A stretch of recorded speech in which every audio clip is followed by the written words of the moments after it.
Hey guys, welcome to my humble abode here in Sydney. My name is Lisa Heller, and if you don't know me, I'm a singer-songwriter from America, and I'm here for some questions and answers for Bent's Magazine today. I'm so excited to be here, and I'm honored that Bent's asked me to do this. Some people sent some questions in, so I'll just go through those and feel free to keep sending them. And if I have time, I'll try to answer them too. Thanks.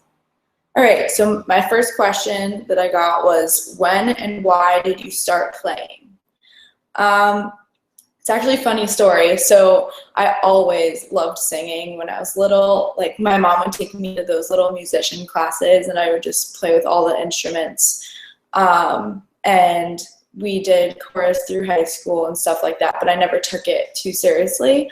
But then actually when I was in high school, I also did all the running sports, cross country, track, and stuff like that. And I actually developed this breathing problem called VCD, or vocal cord dysfunction. It's actually pretty crazy. So my throat would start like closing up, but only in races and not in practices. So the first time this happened, it was sophomore year, and I was just running like I normally would, and then all of a sudden it felt like I was breathing through something smaller than a straw. And I already had asthma before, so I knew it was different than just in my chest. So I was like, there's something very wrong. But I was like, I'm in the middle of a race, I'm just gonna keep going. I actually don't really remember the rest of what happened in that race until I was over the finish line and on my back looking up at a circle of people that, like my friends on the team and my coaches, and everyone was just like looked so worried and I had no idea what was going on. And then I fell back asleep and I woke up again, and this time I was with some doctors and they told me that I had VCD. I was kind of worried because my family is very into athletics. Like my mom did cross country, my dad does triathlons, both my siblings. We're all very into doing sports and stuff like that. So I didn't want to disappoint anyone, and I was like, I need to solve this. And some doctors kept saying, well, maybe you should just stop running. Maybe this isn't for you. You should just go do a different sport, or maybe don't even do any sports at all. Why risk it? And I was like, no, like I can't do it like that. Like I need to find a solution. And finally, I found a certain doctor who's a specialist in VCD. And she said that one way to solve the problem, or at least make it more manageable, would be to sing. And I was kind of shocked because I already love singing.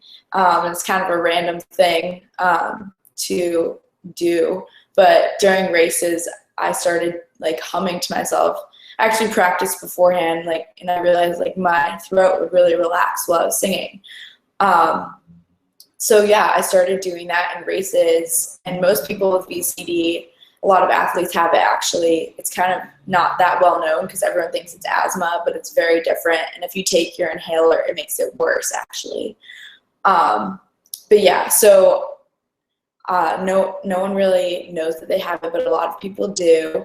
And when I was running in races and I'd hum to myself, it would actually relax everything, and I'd be able to at least make it over the finish line, which a lot of people with VCD aren't able to do. So sometimes I'd still collapse when I got to the finish line, but I definitely at least get there. So after that, I was like, wow, like I love running. I've always loved running, but I also love singing like a lot. And that made running less stressful. And I started thinking, well, maybe singing in general could just make my life less stressful. So that's kind of randomly how I got into singing. Around the same time, a really great piano got passed down from my great aunt. It was a Steinway, and I'm obsessed with it. And so we got to have that in my parents' living room. And so I started sitting down sometimes after school and just like playing around on it. And I started teaching myself some chords, just like trying to see if I could like learn it. And I picked it up and started writing some songs. And I like can't stop smiling because it was like such an amazing experience, finding singing and finding songwriting. I just like, once I wrote my first song, I just couldn't really stop. And ever since then, since sophomore year when I was 14 years old, I've been writing music and doing and singing. I've just been loving it. Right, that's a long answer to the first question, but which instruments do you play? Well, I started answering that. I play piano / keys. I'd say your voice is an instrument, and then I also am picking up some guitar too. Okay. Okay. What was the first tune you learned? I'm sure I learned a bunch of different songs when I was little. My parents would always listen to like the classics like Dave Matthews, The Fray and Script and stuff like that. So I'm sure I learned a bunch of those songs.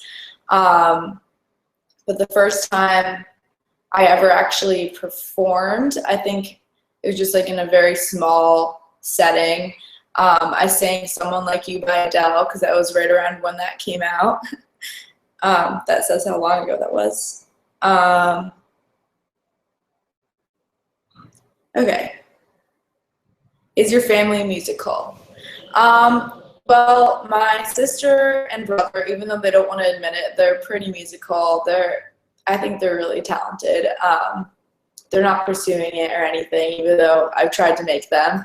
But then people always ask, like, where do you get it from? Because my family doesn't seem like they'd be musical. My dad is like super like sporty, like he's a guy's guy. But he actually took a poetry class in college. So I think I got some of at least the songwriting from him. And then my mom, she did singing when she was younger, but she never pursued it. But I think she has a pretty good voice too.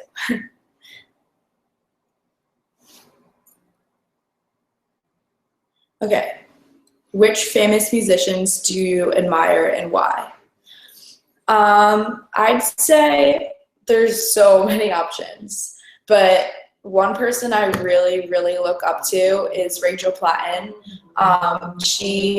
Her song, like obviously most people know her song, Fight Song.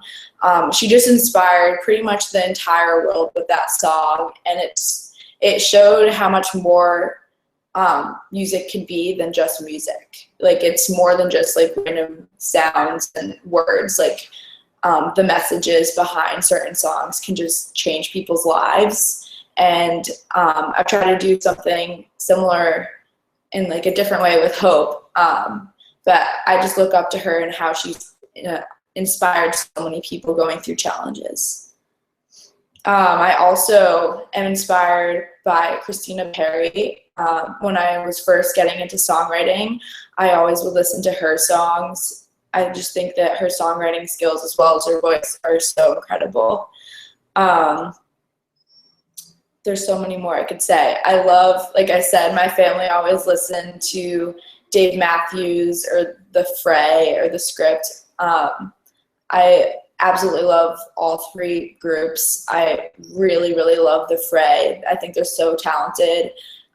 Years later, I can't stop listening to You Found Me by The Fray. I just think it's the most amazing song. Yeah.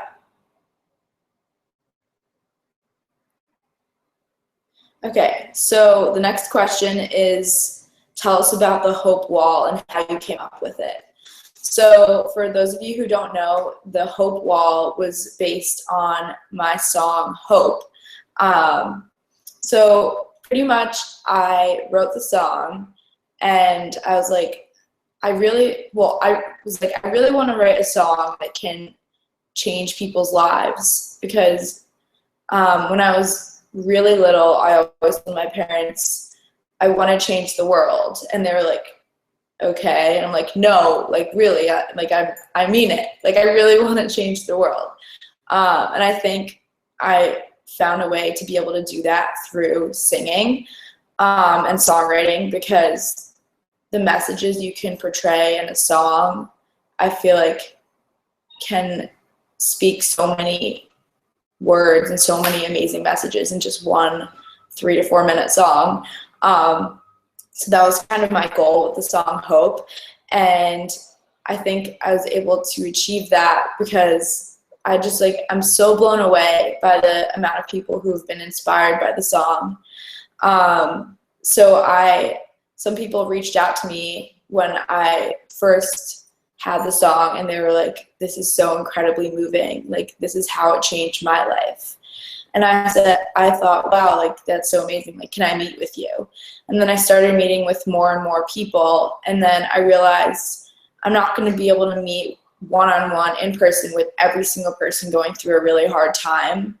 But even if I'm not there physically with them, I could share their messages and have them inspire each other through their messages, and how they've been inspired by the song through this hope movement, which is what turned into the Hope Wall, which is on Instagram. It's like @hope_wall. So I've been able to share a lot of people's stories, and it's just been really cool because some have like messaged each other after and like told each other how their stories have been inspiring each other. So a lot of these people, a lot of them are kids with terminal illnesses. It's really hard. Some people have been told that their kids won't live past a year. And it's amazing. This one girl, Ariana Hernandez, I met with her and her mom, Veronica, and she was told by the doctors that there's no way she would ever live past a year old. So why even try? And it was so amazing to talk with her mom, because she told the story of the struggle of trying to fight against the doctors and saying, no, like, I want to try to do everything for my child and make her have the best life possible, because why wouldn't I do that? Why would I just give up? And that's really what Hope's about. Yeah, when I was driving home after that, I didn't really tell anyone this, but I just got teary because it's just so amazing. I just found out last week that she's coming home. She's going home from the hospital. She's she's 2.5 years old, and she was told that she wouldn't live to 1. That's because her mom fought for her daughter's life, and because the daughter is so strong. And that's what Hope's about.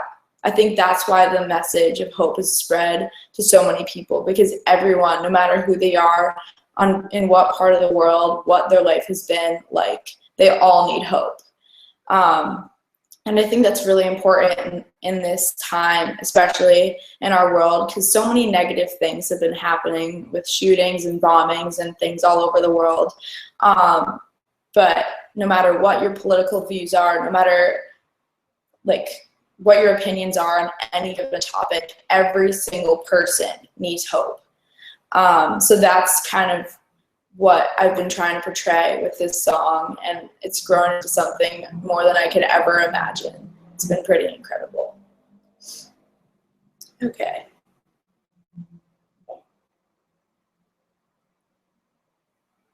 Do you perform in public? Just describe those occasions. Yeah, so actually one of the first times I ever performed was opening for a band, American Authors. They had that really big song, Best Day of My Life. I love that song. It was really cool because like our music tastes really go well together, I think. Like they're obviously an all guys band and I'm like a female, but I think it was cool because the audience that was there for them also really liked what I performed too. So that was an acoustic cafe with the radio station 96.5 in Connecticut, which is where I'm from, which is cool because that was like my hometown, getting to perform there first. And then, yeah, I actually just did another one where I opened for Rachel Platten for 96.5.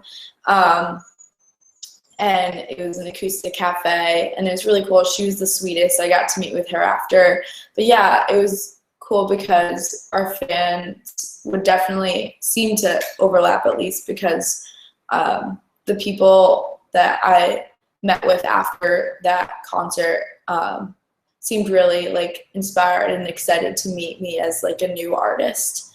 Yeah, and then other than that, I've played at Rockwood Music Hall, which is this really awesome venue, like on the Lower East Side of New York City. I've played there a couple times, and I'm planning on performing a bunch here in Sydney.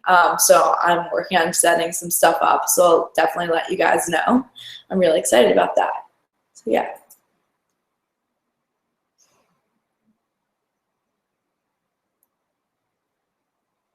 Okay.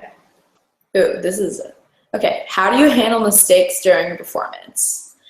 Well, it kind of depends. I honestly don't think, unless like obviously you're off pitch or like off the beat or something, I don't think anything is that big a mistake. Like, let's say I said the wrong word, or if I think that it's all about the live performance, and if everything was the same every single time I performed, it's like, why even see me live? Why not just like listen to the recording?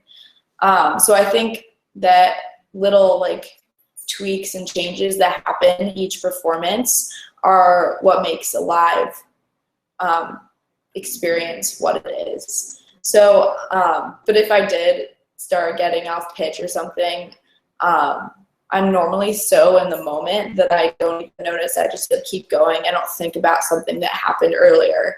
I just focus on the moment and making sure that that moment is as best as it can be. I think that when I think about it, that's how I'm trying to look at my life now too. Like, I look back and reflect on things that I could change or do better, obviously to grow as a person. Same as in my music, if I mess up, I want to grow and become a better musician always. But it's not focusing on when you mess up or like a mistake on stage or something. It's about making the present moment the best it can possibly be, and making, and in music, when I'm performing, making sure that the people watching me have the best experience they can have. Hopefully they're moved by my performance. Do you get nervous before a performance or a competition? When I was younger, I used to get pretty nervous for like auditions and stuff like that, just because I felt like I had to prove myself to other people. But then, like, once I started performing my own music and like doing covers where it wasn't competing for anything, where I was just there to make sure other people have a good time, I really don't get nervous. Like, I don't care how many people are there watching me. Like, I don't know how many people are watching me now, but I don't really get nervous, because it's just like having a conversation or singing to like my family members in my living room. It's the same thing. I think that you have to be able to, as an artist, perform in front of like one person or a million people and make sure that every single person enjoys it to the best of your ability. So yeah, that I haven't really gotten nervous. I'm more just I get so excited, and it's probably the best feeling. It's not like a negative nervous feeling. So yeah.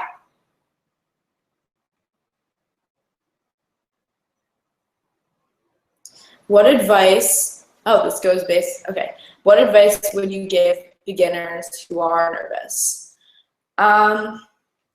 Well, I would say that you, shouldn't be nervous. Like, that's basically what I would say. Like, I think that you have to think about why you're doing this. Like, if you really love it this much and you're so passionate about music, then you really shouldn't be nervous. And like, also why you're doing this. Like, are you there to inspire other people? Are you there to overcome your fear of performing? you have to focus on your goals and focus on being in the moment, not about worrying about what every single person thinks or like whether or not they like it. Like if they're there and they're watching, that normally means they like it. So you've already overcome that. And then every single musician, there are people who love them, there are people who don't, and that's just how it works. And I think you have to learn, even though it's hard, to have like a very thick skin and say, well, that's just how it works. I just hope that I can make as many people like my music as possible and not worry about the people who don't, because those are the people that don't matter. Only the people that love it are the people that matter.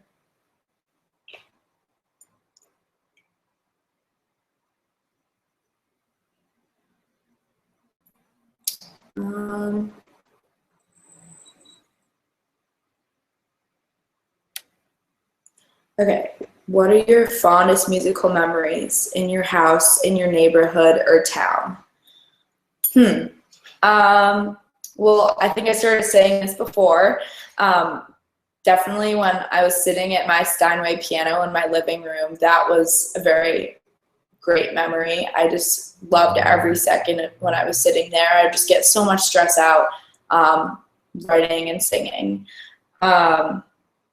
And then in my neighborhood and town, when I was younger, I was in chorus, which was fun most of the time, and we would perform. Sometimes we do, like, I was in the Simsbury Singers, which was like the group in Simsbury. We would do some like fun pop music once in a while, which I found very fun. And then I had right before I graduated high school, I had a senior solo. I did a Five for Fighting song because it was 100 Years. I don't know if you know that song. It's an incredible song. You should go listen to it. That was an incredible experience because it was kind of like I was growing up from being a kid to an adult, and I was singing to my home community, which I haven't been able to do for a while because I've been away at school and stuff like that. So I knew that that might be the last chance that my whole grade would all be together. So that was like definitely an amazing experience to do right before I graduated high school.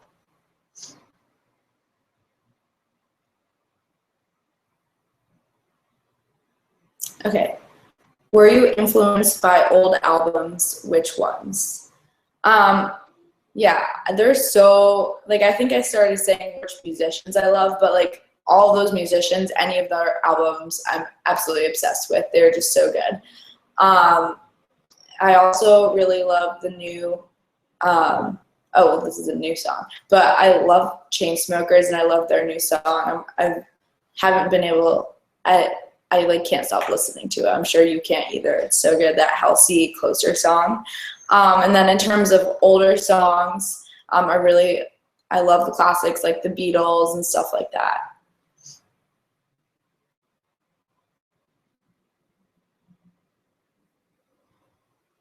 Okay, so I think I answered everyone's. Awesome. So I'm so happy that you guys sent in your questions, and I really appreciate Vents Magazine for asking me to do this question and answer Q&A session. I hope you guys enjoyed my answers, and if you have any more questions, feel free to message me or post a question on my page. So if you haven't seen the video yet, be sure to look it up. It's called Hope. And there's going to be more music coming soon. Thanks so much again, Vents, and hope you guys have a good day. Bye.